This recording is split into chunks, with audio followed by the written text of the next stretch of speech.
GS3 solutions এর আরো একটি নতুন ভিডিওতে সকলকে স্বাগতম।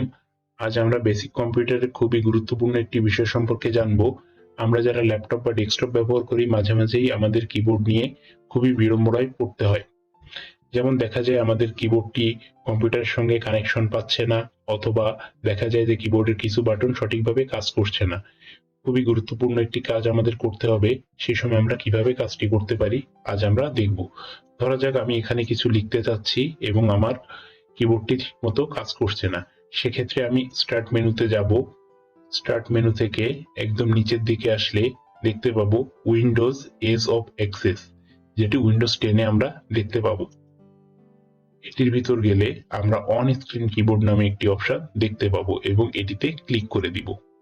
এখন দেখা যাবে যে একটি কিবোর্ড আমার সামনে চলে এসেছে। এখন আমি যা লিখতে চাচ্ছি সেটিকে আমি খুব সহজেই যেখানে লিখতে চাচ্ছি সেখানে খুব সহজেই লিখে দিতে পারবো।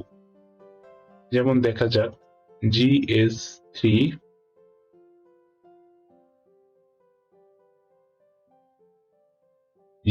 সলিউশনস। তো খুবই সহজে আমরা অন স্ক্রিন কিবোর্ডের মাধ্যমে এটি লিখতে পারছি।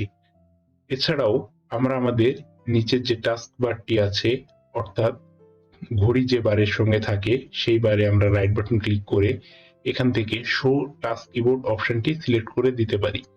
তখন দেখা যাবে ঘড়ির পাশে টাস্ক কিবোর্ড অপশনটি চলে এসেছে।